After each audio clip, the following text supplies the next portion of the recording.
Antes de começar esse vídeo, eu fui fazer uma pesquisa básica, uma pesquisa simples no Google. Eu pesquisei o que é uma franquia e a definição de franquia é o seguinte: franquia ou franchising é um modelo de negócio onde o investidor compra o direito de comercializar produtos ou serviços de uma marca consolidada, recebendo treinamento, suporte e know-how para operar. Ou seja, uma franquia não entrega só um nome ou um documento, ela entrega estrutura, entrega padronização, dá suporte ao franqueado, ajuda o franqueado a se desenvolver. E recentemente eu fiz um vídeo trazendo uma analogia com uma profissão em direito, onde eu falava que eu queria comprar, eu não queria trabalhar e estudar direito, mas eu ia ter a carteira da OAB. E teve uma repercussão que mostrou que esse tema realmente merece uma conversa mais profunda. Muita gente entendeu sobre esse vídeo, outros não entenderam, mandaram diversas mensagens aqui. Então, hoje eu quero falar sobre esse assunto de forma mais técnica, mais madura e mais responsável, olhando para os impactos que determinados modelos podem gerar no mercado de controle de pragas.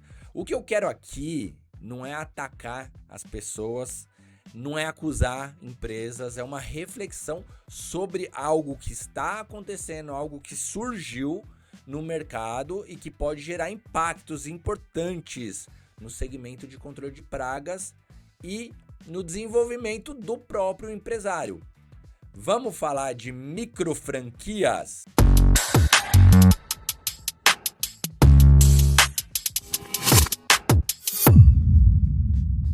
Meu nome é Bruno Fernandes, eu comecei no controle de pragas do zero, sem nenhuma empresa estruturada, sem ter um local fixo, sem um escritório, sem uma sede, sem dinheiro. Eu comecei fazendo prospecção, batendo porta, fazendo porta a porta para eu conseguir clientes. Eu fazia as prospecções, depois eu ligava para o cliente. Depois esses clientes, alguns me ligavam, eu atendia o telefone, aí eu ia lá realizar o serviço. Com o tempo eu fui guardando dinheiro, aprendendo a executar na prática. Eu já tinha uma passagem por uma empresa em 99, quando eu tinha 16 anos. E aí o que eu herdei do meu pai foi o logo, o nome da empresa. Quando eu abri a empresa aqui em São Paulo em 2016, eu tentei trabalhar com alguns amigos. Aí depois a gente alugou um espaço. Eu conheci um biólogo, dono de um restaurante, e aí eu contratei ele para ser o responsável técnico, enquanto eu estava fazendo todo esse processo de licenciamento. E eu fui reprovado por 3 vezes pela Anvisa, porque eu achei que eu tinha que fazer as coisas do jeito que eu acreditava que era o certo. Antes de enviar a planta, eu estruturei todo o local, contratei um engenheiro e falei, é assim. Só que as coisas não são do jeito que eu queria que fossem. Eu tomei canseira do engenheiro, porque depois ele precisava fazer esses ajustes. O meu dinheiro, o meu recurso era limitado. Então eu tinha que trabalhar para pagar o pedreiro, para pagar as parcelas do engenheiro, para ir pagando o biólogo, para pagar as licenças. E aí, com muita resiliência, eu fui estruturando a empresa aos poucos. Eu não digo que essa é a forma mais correta de começar uma empresa, mas foi assim que eu comecei. Só depois de um tempo que eu fui desenvolvendo os processos, vi que amizade e empreendedorismo não tem nada a ver uma coisa com a outra. Aí eu fui estruturando os processos, fui criando uma visão mais empresarial de como eu queria trabalhar, de onde eu queria chegar. Eu não tinha esse conhecimento de gestão naquela época, mas eu tinha vontade e disposição para enfrentar os desafios reais, para construir algo meu, para me tornar um empresário de verdade. Talvez seja exatamente por isso que esse assunto me chama a atenção, porque eu sei que existe muito mais coisa por trás de uma construção de uma empresa de verdade do que um simples documento. Então, o ponto central dessa reflexão seria sobre a licença sanitária. Esses dias um Um controlador de pragas, ele me chamou, me mandou uma mensagem no WhatsApp e falou assim: olha, eu tenho alguns clientes, eu trabalhei em uma empresa grande e aí eu decidi abrir a minha própria empresa. Eu já tenho o CNPJ, mas eu não tenho a licença. Aí eu fui procurar para comprar uma micro franquia, só que aqui no meu estado não tem disponibilidade. Eu tô perdendo clientes, inclusive clientes grandes, porque eu não tenho o laudo. Você pode me ajudar?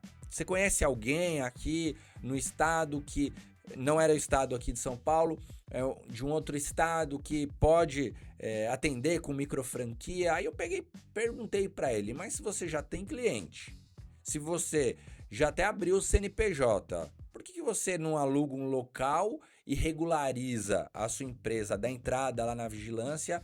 E aí ele me respondeu, porque eu só preciso do laudo. E aí justamente aí que entram alguns modelos que levantam essa reflexão.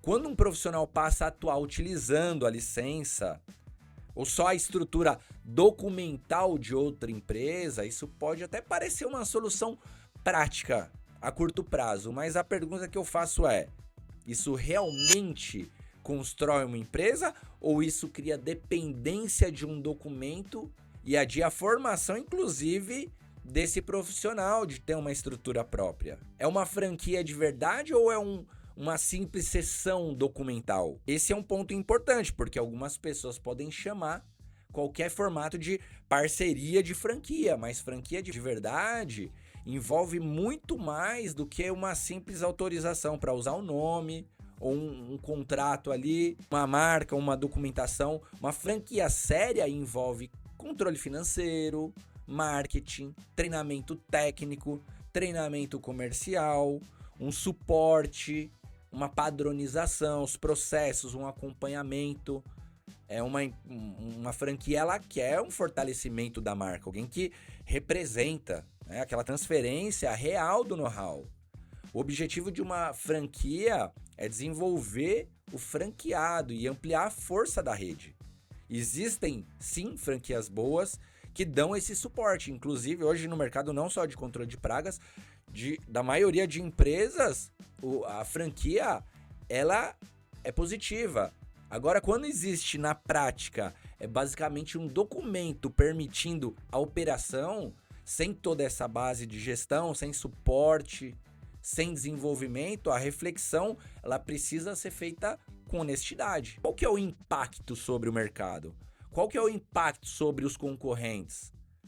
Um ponto que me preocupa é o efeito disso sobre o mercado, porque quem constrói uma empresa de verdade carrega custos reais. São taxas, são impostos, são funcionários registrados, é uma estrutura física. Essa estrutura ela precisa de manutenção, existem diversas contas de consumo. Eu preciso ter um responsável técnico, dar treinamento para a equipe, gestão de pessoas, desenvolvimento. Eu preciso de uma contabilidade, preciso processos de melhoria contínua. São diversos desafios, isso gera muito estresse. O empresário ele vai desenvolvendo um controle emocional. Quando alguém entra no mercado maior, inclusive, sem passar por essa construção e consegue competir, não apenas porque ele opera com um custo menor, isso pode gerar uma distorção de preço e é uma concorrência desigual. Não porque essa pessoa ela seja necessariamente menos ou mais eficiente no quesito técnico, mas porque ela não assumiu o mesmo nível de estrutura, nível de risco, de investimento que as outras empresas assumiram. E isso pode fazer o mercado se acostumar com um preço artificialmente mais baixo.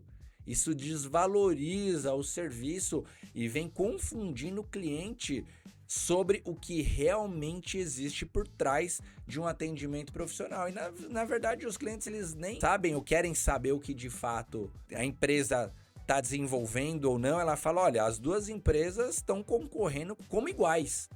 O que antes separava os níveis do mercado, né? Porque tinha o Zé Bombinha, assim como eu comecei trabalhando informal, eu ficava restrito aos clientes menores.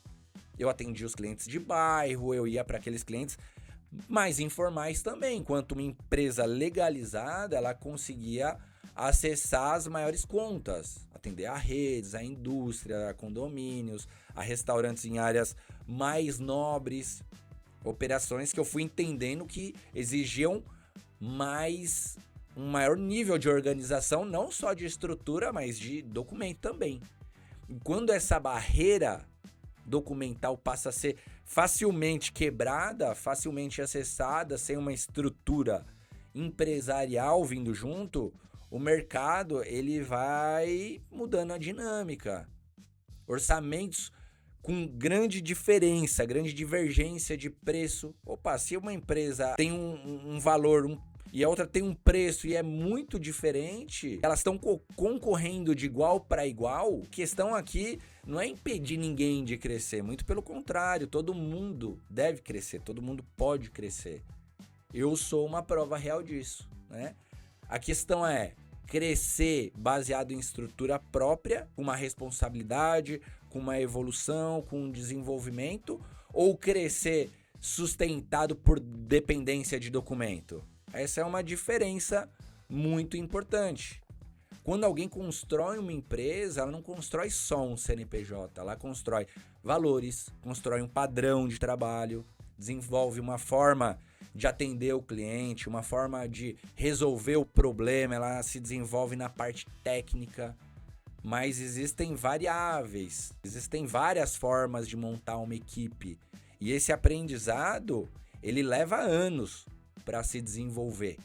Se outra pessoa passa a atuar com uma força documental, mas sem esses mesmos valores, sem esses mesmos aprendizados, sem a mesma ética, o setor ele perde força.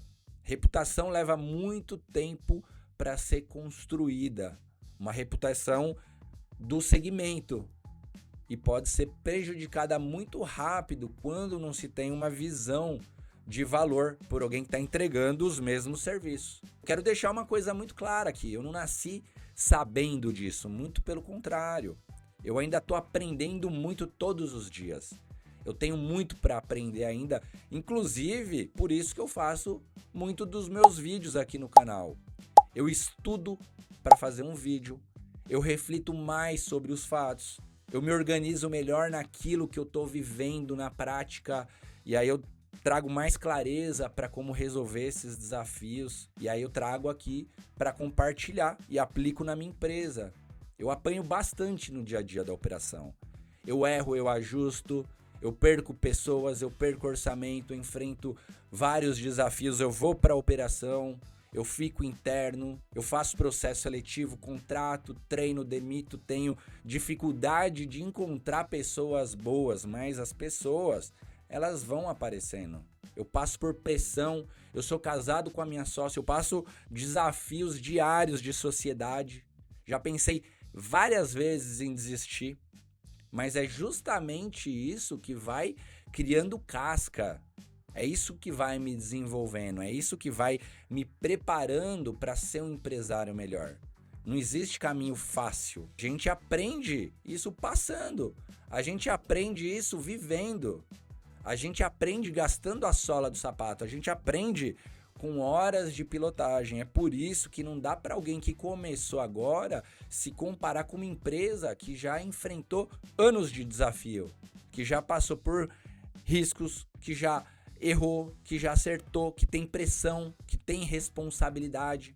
Porque por trás de uma empresa estruturada existe uma história, existe escorregões, pancadas, existe um desenvolvimento, uma construção, ter uma responsabilidade técnica. Esse talvez seja um dos pontos mais sensíveis.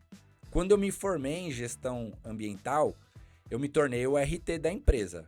E aí eu tive mais clareza da importância da responsabilidade técnica, de eu estar ali diariamente na empresa e ser o responsável para fazer o atendimento dos clientes. Eu preciso entender o que está acontecendo, eu preciso rastrear quem foi o técnico que fez, quais foram os produtos que ele utilizou em campo, por que deu certo, ou então por que não está dando certo, o que eu preciso fazer para desenvolver, qual foi o procedimento, qual foi a concentração aplicada, que equipamento que ele usou está certo, está errado, qual orientação foi passada pelo setor comercial para o cliente, o que ele colocou lá para o técnico na ordem de serviço. Tem controle? Tem rastreabilidade? Se tem uma responsabilidade técnica por trás disso. E todo esse controle não é fácil, é um desenvolvimento dia a dia na empresa ali, é passo a passo, degrau a degrau que a gente vai desenvolvendo esses indicadores. Agora, quando existe um terceiro atuando fora da minha operação direta, a reflexão é inevitável. Como que eu garanto quem executou? Como que eu garanto se a pessoa que executou teve um treinamento adequado?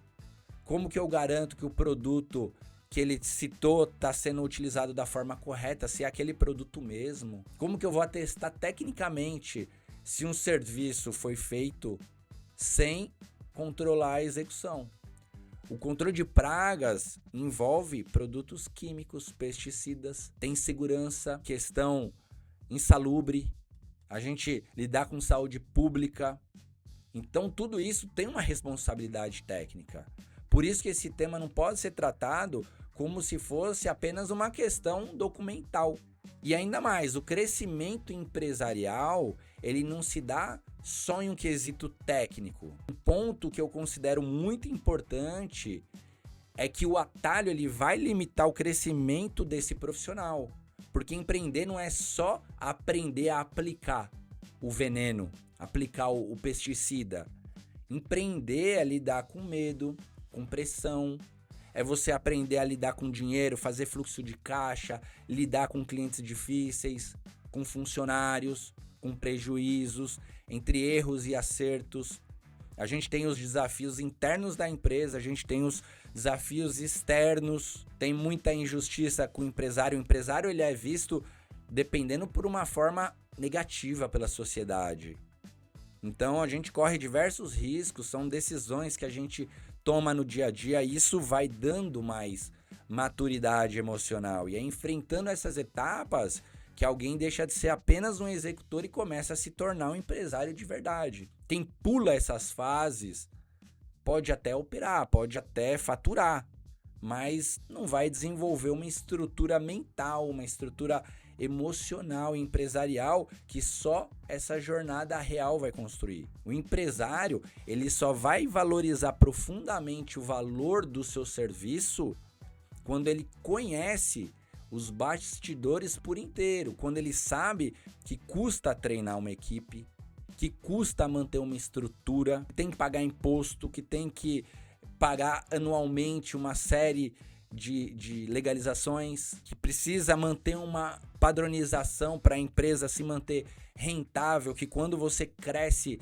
a sua margem ela diminui, responder tecnicamente, organizar a operação, que eu preciso de pessoas para minha empresa funcionar, né? A gente lida com fiscalização, tem que construir uma reputação e sustentar um negócio a longo prazo, isso tudo demanda muito esforço, é um desafio diário. Quem não passa por isso corre o risco de achar que o serviço é simplesmente ir lá, aplicar o produto, atender o cliente, entregar um documento no final. Mas por trás de um atendimento profissional existe muito mais coisas.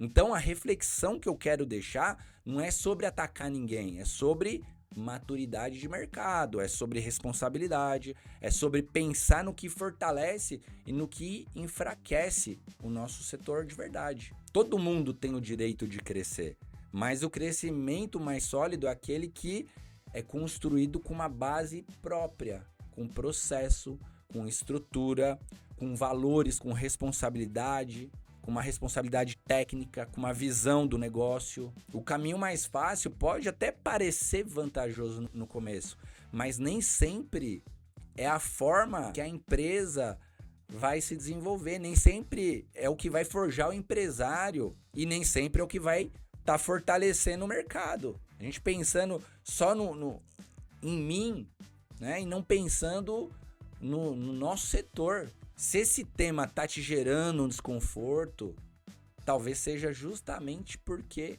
esse tema ele merece ser debatido com seriedade. Empresa de verdade não se sustenta só no documento. Empresa de verdade se sustenta com estrutura, com responsabilidade, com uma cultura, com coragem para construir alguma coisa. Se você trabalha no controle de pragas ou se você quer acessar esse mercado, quer conhecer mais, quer crescer, vale a pena refletir se isso é válido ou não. O modelo de franquia legal vai te ajudar sim a crescer, a se desenvolver. Então me conta aqui nos comentários qual que é a sua visão sobre isso. Conta aqui com respeito, pensando no desenvolvimento do setor, num coletivo, não no individual.